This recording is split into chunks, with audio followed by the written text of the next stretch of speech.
विकास Ranjan sir का नाम आपने टॉपर्स की जुबान से कई बार सुना होगा। Vikas Ranjan sir, Vikas Ranjan sir, Vikas Ranjan point of Vikas Ranjan sir की विकास रंजन सर की Vikas sir From Vikas Ranjan, I Vikas Ranjan sir for giving me direction. उनकी सोशियोलॉजी गाइडेंस ने अनेक यूपीएससी एस्पिरेंट्स के सपनों को हकीकत में बदला है। अभी तक चाहे बात हो ऑफलाइन क्लासेस या रिकॉर्डेड सेशन की, उन्होंने हर फॉर्मेट में एक्सीलेंस डिलीवर किया है और इसी वजह से कई टॉपर्स उनके स्टूडेंट्स रहे हैं। लेकिन अब वक्त है एक नए चैप्टर का। स्टूडेंट्स की लगातार डिमांड को ध्यान में रखते हुए ट्रायम्फ आईएएस पहली बार लेकर आ रहा है एक exclusive live batch, socio life online tablet course. ये बैच होगा पूरी तरह से लाइव। यहाँ मिलेगा आपको डेली रियल टाइम इंटरेक्शन और विकास सर से डायरेक्ट मेंटरशिप। चाहे आप फ्रेशर हो या एक्सपीरियंस्ड एस्पिरेंट, ये बैच आपकी प्रिपरेशन में एक नई जान डाल सकता है और एक सच्चा गेम चेंजर हो सकता है। ज्यादा जानकारी के लिए तुरंत विजिट करें ट्रायम्फ आईएएस वेबसाइट और नीचे दिए गए नंबर पर कॉल करें। Don't wait now, let's go live with socio life online tablet course.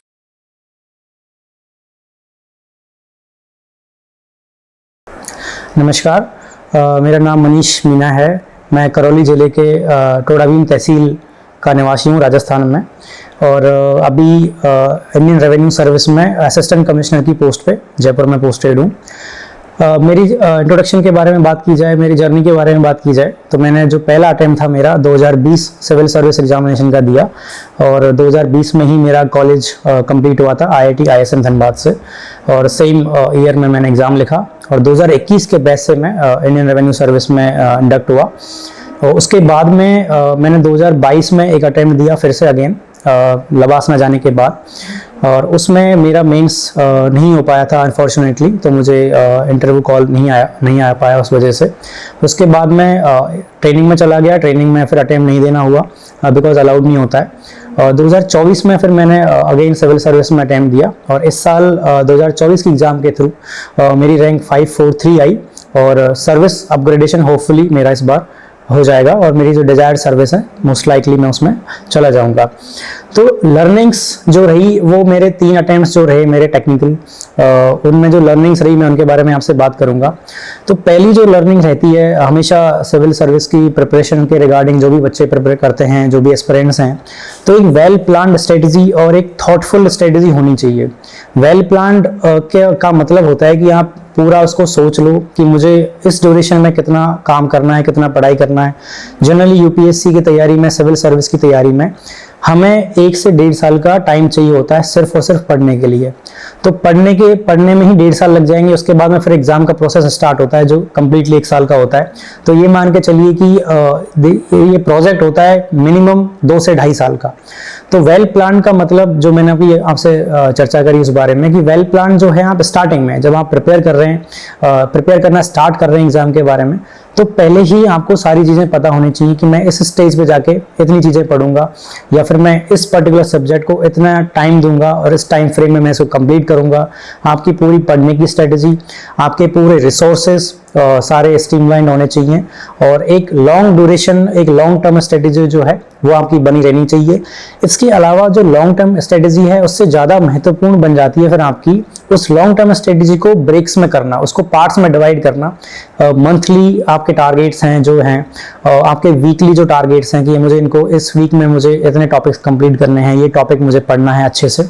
तो वीकली प्लस मंथली फिर उनको मिला के एक लॉन्ग टर्म स्ट्रेटजी जो आपकी बनती है, जो हम जनरली ओवरव्यू के लिए बनाते हैं। तो ये चीज़ें जो हैं पहले ही दिमाग में अपने एस्पिरेंट्स के दिमाग में रहनी चाहिए। सेकंड जो चीज़ है वो जो मैं भी बच्चों को जनरली बताता हूँ कि जो ज़्यादा इंपॉर्टेंट है, UPSC civil service is not about what to read, it's more about what not to read. मतलब कि क्या नहीं पढ़ना है, इस पे ज़्यादा इंपॉर्टेंस, इस पे ज़्यादा फोकस होना चाहिए। बिकॉज आप देखते हैं कि कोचिंग इंडस्ट्री है, बहुत सारे स्टडी मटेरियल्स हैं, तो बहुत सारी चीज़ें आपको मार्केट में अवेलेबल मिल जाएंगी एक पर्टिकुलर सब्जेक्ट पे, एक पर्टिकुलर टॉपिक पे, लेकिन आपको उसमें से क्या चीज़ पढ़नी है ये बड़ी महत्वपूर्ण वाली बात है। तो जैसा कि मैंने कहा कि क्या नहीं पढ़ना है ये ज़्यादा महत्वपूर्ण है। तो इसके लिए क्या करना है कि आपको जो अपने रिसोर्सेज हैं, आपने जो पढ़ने वाले जो मटेरियल है आपको उसको बहुत ही कंसाइज और बहुत ही शॉर्ट रखना है। फॉर एग्जांपल हम जनरल स्टडीज़ की बात करते हैं, GS2 जो पेपर है हमारा, जिसमें हम पॉलिटी गवर्नेंस पढ़ते हैं और IR इंटरनेशनल रिलेशंस और हमारे कुछ सोशल सेक्टर्स हैं, NGOs और सेल्फ हेल्प ग्रुप्स, इसके बारे में हम पढ़ाई करते हैं। तो let's take the example of polity. Polity के लिए जनरली हम फॉलो करते हैं लक्ष्मीकांत, लेकिन लोगों के दिमाग में हमेशा ये बना रहता है कि ये किताब जो है, बुक जो है सफिशिएंट नहीं है, या फिर इसके रिगार्डिंग जो नोट्स हैं वो सफिशिएंट नहीं है। तो जनरली लोग क्या करते हैं कि बहुत सारे नोट्स हैं कोचिंग्स के या फिर जो भी मार्केट में अवेलेबल हैं वो पढ़ लेते हैं। बट मेरे अकॉर्डिंग एक पर्टिकुलर रिसोर्स पे आप रहो, जैसे कि हमने पॉलिटी की कोई भी बुक पढ़ लो, आप उसी बुक से उस चीज को इंटरप्रेट करने का ट्राई करो, क्वेश्चंस को ट्राई करो, क्वेश्चन की प्रैक्टिस करना स्टार्ट करो उसी पर्टिकुलर बेस को बना के, राइट।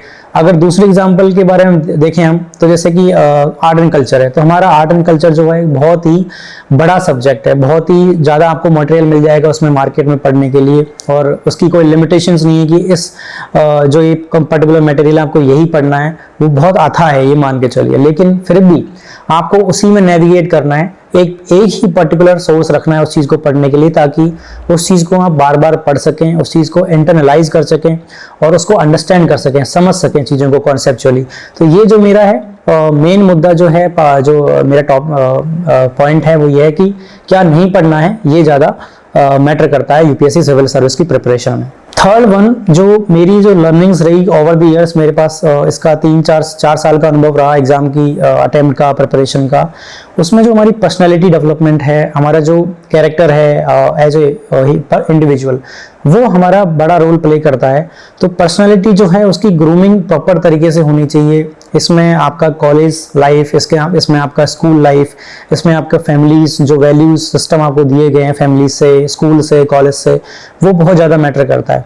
तो ये नहीं होना चाहिए कि चलो सिविल सर्विस करने का स्टडी हमने प्लान कर लिया, पढ़ाई करते हैं तो किताबों को उठाने में लग जाते हैं। किताबों के साथ साथ अपने पर्सनैलिटी डेवलपमेंट पे भी काम करना हमें चाहिए। इसके लिए बहुत सारी बुक्स हैं, अपने लिटरेरी बुक्स हैं, नॉन फिक्शन बुक्स हैं, फिक्शनल बुक्स हैं, उनको पढ़िए। बहुत सारे हमारे महान लोग हुए हैं पहले, महान विभूतियाँ हुई हैं, उनके बारे में पढ़िए, उनके विचार कैसे थे, उन्होंने कैसे अपने जीवन को संघर्षों से निकाल के लोगों के लिए कुछ किया, खुद भी लाइफ में संघर्ष किया, फिर लोगों के लिए भी बहुत सारे वेलफेयर के लिए, पब्लिक वेलफेयर के लिए भी बहुत सारी चीज़ें की। तो उनके बारे में पढ़िए, उनके वैल्यू सिस्टम्स के बारे में पढ़िए। फिक्शनल बुक पढ़ने से हमारा क्या इमेजिनेशन हमारा बढ़ता है, हमारी इमेजिन करने की क्षमता बढ़ती है, तो फिक्शनल बुक्स भी हमें पढ़नी चाहिए। नॉन फिक्शनल बुक्स की जब हम बात करते हैं तो नॉन फिक्शनल बुक्स में क्या होता है कि आपको तब जो रियलिटीज होती हैं कॉन्टेम्प्रेरी टाइम्स में या फिर पास्ट में, हिस्ट्री में जो चीज़ें घटित हुई हैं, उन चीज़ों से हम लोग क्या सीख सकते हैं एज ए ह्यूमन, राइट। तो वो चीज़ें हम समझ सकते हैं, उन चीज़ों से वो सीख सकते हैं। तो फिक्शनल, नॉन फिक्शनल ये किताबें हमें पढ़नी चाहिए। फॉर एग्जाम्पल एक बुक है which is very dear to me, secret, the secret, written by Rhonda Byrne. तो ये बुक मेरी one of the favourite book है, और इसके बारे में मुझसे इंटरव्यू में सवाल किए गए थे। तो सीक्रेट जो बुक है, आप उसके कॉन्सेप्ट को भी देखेंगे तो आपको लगेगा कि यार ये तो बहुत ही यू कैन से कि एक्स्ट्राऑर्डिनरी चीज़ है, कि जो हम सोचते हैं वही हम बन जाते हैं। तो सोचना तो स्टार्ट करिए। तो वो एक चीज़ जो है वो बहुत ही एक फिलोसॉफिकल टर्म है, बट इससे आपको सीखने को बहुत मिलता है। अगर नॉन फिक्शनल की बात की जाए तो मैंने एक किताब पढ़ी थी during my preparation days, why Nations fail. Heavy book है थोड़ा सा ये, बट मुझे उस किताब से बहुत कुछ सीखने को मिला, जो हमारी प्रिपरेशन में भी मुझे हेल्प किया, कि हाउ कुछ कंट्रीज जो हैं वो पॉलिटिकली, इकोनॉमिकली बैकवर्ड हैं, कुछ कंट्रीज जो हैं इकोनॉमिकली एडवांस बन गए हैं, टेक्निकली एडवांस बन गए हैं, उनके पीछे रीजन क्या है, बेसिक कॉन्सेप्ट क्या है उसके पीछे। तो इन सब को आप चीज़ों को जब जानेंगे धीरे धीरे, तो आपका दिमाग भी जो है उस डायरेक्शन में काम करेगा, और चीज़ें आपको जो एक्सपोजर मिलेगा उन चीज़ों को लेके वो बहुत ज़्यादा रहेगा, और आपने की सोचने समझने की शक्ति भी आपकी क्या बढ़ेगी, इमेजिनेशन पावर्स आपकी उस चीज़ों से बढ़ती हैं। तो ये पर्सनैलिटी में भी ग्रूम करता है। बहुत सारी सेल्फ हेल्प किताबें भी हैं, prime example being man's search for meaning, जो किताबें लिखी गई है पहले। एक इकिगाई, एक जापानीज फिलोसॉफी की एक बुक है, which is one of my favourites. तो ये जो किताबें हैं आपकी पर्सनैलिटी को भी ग्रूम करने में हेल्प करती हैं। आप कैसे सोचते हो उसको एक स्ट्रीमलाइन तरीके से उसको डेवलप करती हैं। तो पर्सनैलिटी डेवलपमेंट पे भी आपका प्रिपरेशन के साथ साथ ही शुरू से ही फोकस होना चाहिए, चाहे आप कॉलेज में हैं, चाहे आप कॉलेज के बाद प्रिपरेशन कर रहे हैं, राइट। फोर्थ थिंग जो जनरली बहुत सुनने में बहुत इजी लगती है लेकिन इम्प्लीमेंट करने में बहुत डिफिकल्ट है, वो है फोकस, आपका पेशेंस और आपका कॉन्फिडेंस। तो फोकस मीन्स मैंने जब शुरू में बोला कि आपको एक लॉन्ग टर्म स्ट्रेटेजी चाहिए, राइट। तो लॉन्ग टर्म स्ट्रेटजी में आपको फोकस बनाए रखना पड़ेगा। लॉन्ग टर्म स्ट्रेटजी रहेगी 2 साल आपको 1.5 साल आपको पढ़ना है प्रॉपर तरीके से, तो आप उसमें थकेंगे भी, एग्जॉस्ट भी होंगे, नहीं, राइट, डिमोटिवेशन भी आएगा हल्का फुल्का टाइम टू टाइम, लेकिन आपको उसको नेविगेट करना है। आपको अपने आप को स्ट्रांग रखना है। ये आपके पेशेंस की परीक्षा है बेसिकली, राइट। तो जब मैंने प्रिपरेशन स्टार्ट करी मेरी, तो मैंने मेरे फाइनल ईयर जो था कॉलेज में, तभी मैंने प्रिपरेशन स्टार्ट कर दी थी। हमारे IITs में समर वैकेशंस होती हैं, तो 3rd ईयर के बाद मेरी समर वैकेशंस थी 3 महीने की। तो मैंने उनमें काफ़ी सारी चीज़ें पढ़ी, NCERTs पढ़ी, कुछ रैंडम बुक्स भी पढ़ी जो मुझे पसंद था पढ़ना। उसके बाद में मैंने पूरी स्ट्रीमलाइंड एक प्रिपरेशन करी अपने कॉलेज के फाइनल ईयर में। तो ये जो है फोकस जो था मेरा, जो डिसाइड किया था मैंने सिविल सर्विस के बारे में, वो पहले ही कर चुका था 3rd ईयर में, और उसी टाइम से मैंने पढ़ना स्टार्ट कर दिया था। तो आप सोचिए ये 2019 की बात है जब मैंने स्टार्ट किया प्रिपरेशन करना। फिर अगले साल 2020 में अनफॉर्चुनेटली कोरोना आया था। कोरोना का जो हमारा कोविड-19 जिसको बोलते हैं, वो आ गया था। उसके वजह से एग्जाम भी पोस्टपोन हुई, बट मैंने अपना फोकस लूज नहीं किया, मैंने अपना कॉन्फिडेंस लूज नहीं किया, मैंने पेशेंस बनाए रखा, मैंने चीज़ें पढ़ना स्टार्ट किया, और जितना मुझे टाइम मिला एग्जाम एक्सटेंड होने से मैंने उसका सदुपयोग किया, अच्छे तरीके से यूटिलाइज किया उस चीज़ को, तो वो मेरे लिए काम करके गया। तो लॉन्ग ड्यूरेशन में फोकस बनाए रखना, अपने आप को कॉन्फिडेंट रखना, based on your own performance, अपना खुद का क्या एवेल्युएशन है उस पर ज़्यादा मायने रखता है कि कॉन्फिडेंस आपका उस चीज़ पे कैसा है। और एक पेशेंस रहना चाहिए लाइफ में कि छोटी मोटी चीज़ें होती रहती हैं, कभी इधर उधर चीज़ें हो जाती हैं, अप्स एंड डाउन्स आते हैं। तो please try to be strong, अपने आप को उस चीज़ को नेविगेट करने के लिए स्ट्रॉन्ग बनाना बहुत ज़रूरी है। तो ये सब पर्सनैलिटी डेवलपमेंट के बाद वाली बातें हैं जो जनरली हमें देखने को मिलती हैं। एक 5वीं चीज़ जो है, एक सपोर्ट सिस्टम की सब लोग बात करते हैं। हमारे बैचमेट्स हैं, हमारे सीनियर्स हैं, जूनियर्स हैं, जिन्होंने भी UPSC को सिविल सर्विस में सिलेक्शन लिया है, सब लोग बात करते हैं कि एक सपोर्ट सिस्टम होना चाहिए। मैं भी उस चीज़ से बिल्कुल एग्री करता हूँ, क्योंकि कभी कभी ऐसा होता है कि हम लोग थोड़े अकेले पड़ जाते हैं, प्रिपरेशन में पूरे टाइम पढ़ते रहते हैं, तो हमारे पास कोई बातचीत करने के लिए नहीं होता है। फिर हम लोग उस चीज़ में थोड़ा सा अपने आप को लॉ फील करते हैं। उस टाइम पे हमारे पास चीज़ों को शेयर करने के लिए कोई नहीं होता है। तो एक सपोर्ट सिस्टम जो है वो आपका एक फैमिली के रूप में, आपके फैमिली मेम्बर्स हैं या फिर आपका फ्रेंड्स हैं, वो हो सकते हैं, मे बी आपके स्पाउस भी हो सकते हैं आपका सपोर्ट सिस्टम।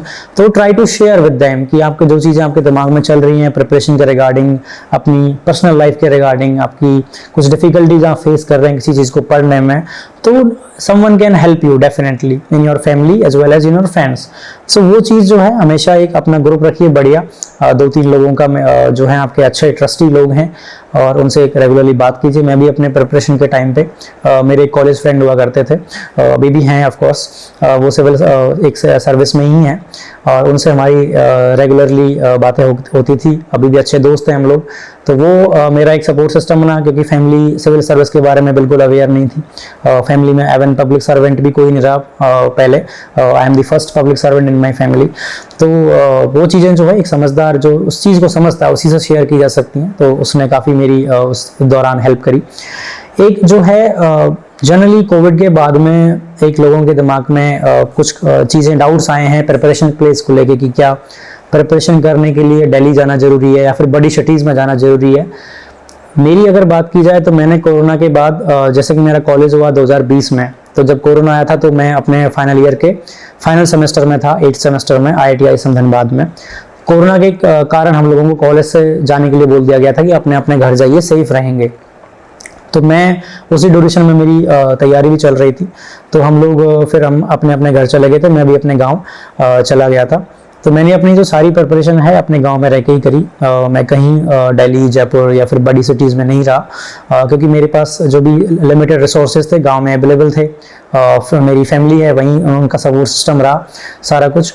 तो प्लेस जो है प्रिपरेशन का मेरी नज़र में आज के ज़माने में specially after Covid, it doesn't matter at all. आप कहीं पे भी रह के पढ़ाई कर सकते हैं, बस आपको एक शांत वातावरण चाहिए, आपको एक रूम चाहिए पढ़ने के लिए, और कुछ डिजिटल माध्यम से जिसके द्वारा आप कुछ जो डिजिटल अपने क्लासेस हैं या फिर आप जो भी कोचिंग कर रहे हैं उसकी ज़रूरत पड़े अगर आपको, तो वो ले सकें।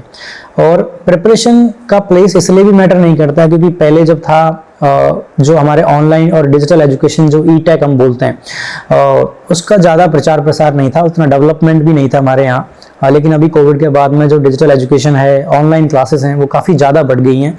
तो आपको घर से मूव करने की ज़रूरत ही नहीं है अगर आपके घर में इतना एनवायरनमेंट है कि आपको पढ़ाई आप वहाँ पढ़ाई कर सके। तो place of preparation doesn't matter, आप कहीं से भी पढ़ाई कर सकते हैं, दैट्स ऑल। एंड कोचिंग के बारे में भी लोगों का एक सवाल रहता है कि क्या कोचिंग ज़रूरी है। इसमें मेरे 2 पॉइंट हैं। कोचिंग का ऑब्जेक्टिव क्या होता है? जनरली कोचिंग का ऑब्जेक्टिव होता है कि आप हम लोग बहुत डिफरेंट बैकग्राउंड से आते हैं। हम लोग इंजीनियरिंग बैकग्राउंड से आते हैं, मेडिकल बैकग्राउंड से आते हैं, आर्ट्स कॉमर्स बैकग्राउंड से आते हैं।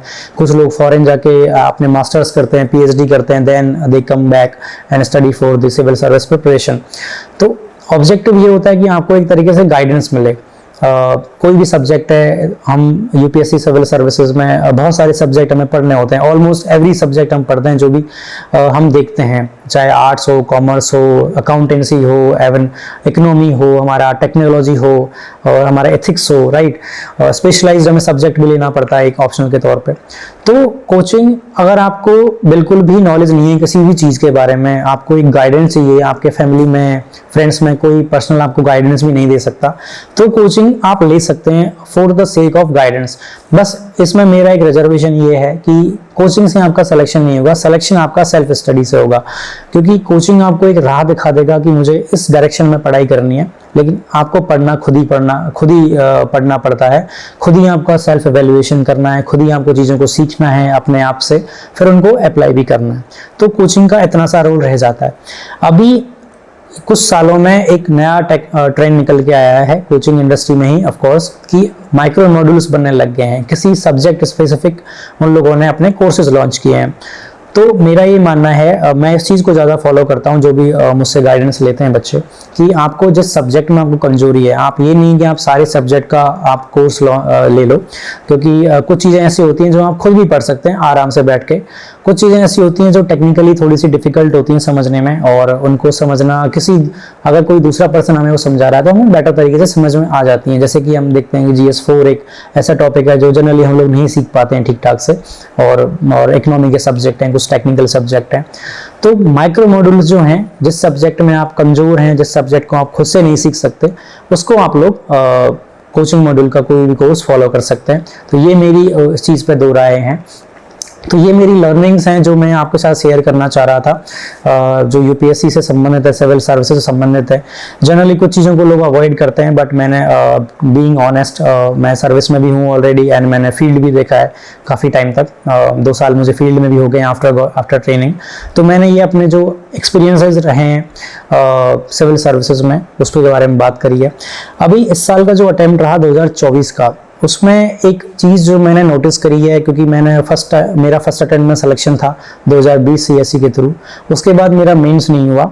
इसमें एक ट्रेंड मुझे देखने को मिला, ये मैंने खुद एक्सपीरियंस किया है कि मैंने 2020 में उतनी पढ़ाई नहीं करी जितनी मुझे करनी चाहिए थी एक अच्छी रैंक के लिए। हालांकि हो सकता है कि कोरोना था, डिस्टर्बेंस था, लोगों से बातचीत नहीं हुई, सेल्फ स्टडी किया सारा कुछ, तो उतनी पढ़ाई नहीं हुई थी, लेकिन फिर भी मैं एक कुछ रैंक में लेके आ गया था, जिसकी वजह से मैं आज इंडियन रेवेन्यू सर्विसेज में हूँ।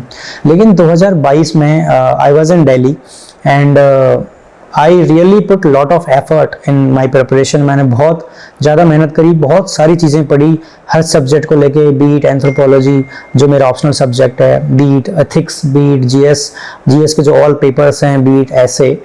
बट स्टिल मैंने उस साल मेंस भी क्लियर नहीं किया था।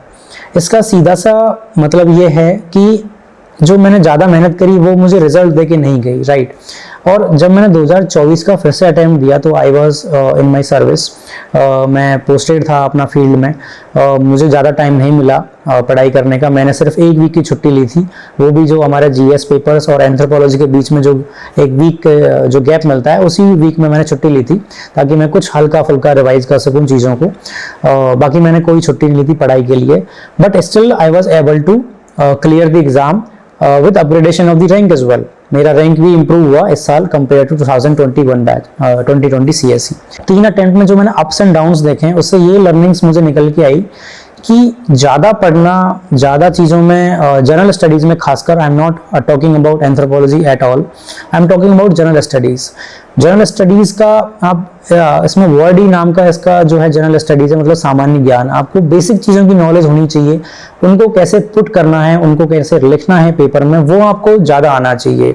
बजाय कि आप पीएचडी कर लो किसी पर्टिकुलर सब्जेक्ट में, वो बिल्कुल भी नेसेसरी नहीं है। इस साल जो खास बात रही वो मेरे साथ ये रही कि मैंने प्रैक्टिकली ओरिएंटेड एग्जाम को लिखा। जब मैंने 2024 का जो सीएसई रहा, सितंबर में हुआ था लास्ट ईयर मेंस एग्जाम, तो वो उसमें मैं, क्योंकि मेरे पास फील्ड का एक्सपीरियंस था 1 साल का, एंड मेरे पास ट्रेनिंग का एक्सपीरियंस रहा था 2 साल जो मैंने ट्रेनिंग करी मेरी IRS की, प्लस लबासना में फाउंडेशन कोर्स भी किया था हम लोगों ने मैंने 2021-22 में। तो वो जो प्रैक्टिकल लर्निंग्स थी वो मैंने एग्जाम में ज़्यादा लिखी, जबकि मैंने कुछ नया नहीं पढ़ा। मैंने, मेरी जो नॉलेज बेस था वो 2022 लेवल का ही था। 2022 में जो मेहनत करी मैंने, वही मेरे पास बेसिक जो सब्जेक्ट ऑफ नॉलेज रहा वो रहा। उसके बाद में मैंने प्रैक्टिकल ओरिएंटेड वे में एग्जाम के जो है इसमें आंसर्स लिखे, तो वो आई थिंक वो मुझे ज़्यादा बेनिफिशियल लगा, उससे मेरे मार्क्स भी इंप्रूव हुए।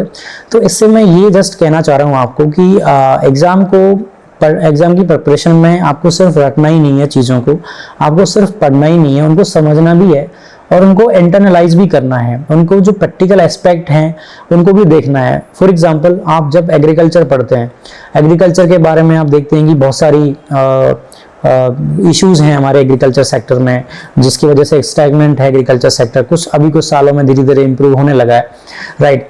तो उसमें जो इश्यूज हैं उनके सॉल्यूशंस भी दिए होते हैं हमारी बुक्स में, हमारे नोट्स में बहुत सारे सॉल्यूशंस दिए होते हैं, लेकिन क्या आप उनका प्रैक्टिकल एस्पेक्ट जानते हो? तो ये चीज़ें हमें समझने की जरूरत है कि ऑन ग्राउंड क्या रियलिटी है। ऑन ग्राउंड की रियलिटी जो है वो आपको आनी चाहिए। वो आप कहाँ से पढ़ेंगे? वो आप न्यूज़पेपर देखो, वो आप आर्टिकल्स पढ़ो लोगों के जिन्होंने फील्ड में जाके रिसर्च करी हुई है। इसमें ज़्यादा कोई टफ जॉब नहीं है, ये आप गूगल में सर्च करोगे, कहीं भी इंटरनेट पर सर्च करोगे, आपको मिल जाएगा। तो मेरा कहने का पॉइंट इसमें ये चीज़ है कि आप जो थ्योरी पढ़ रहे हो उसका थोड़ा सा प्रैक्टिकल एस्पेक्ट भी देखना चाहिए। मैगजीन्स में देखो आप, हमारे गवर्नमेंट ऑफ इंडिया की, भारत सरकार की मैगजीन्स आती हैं बहुत सारी, राइट।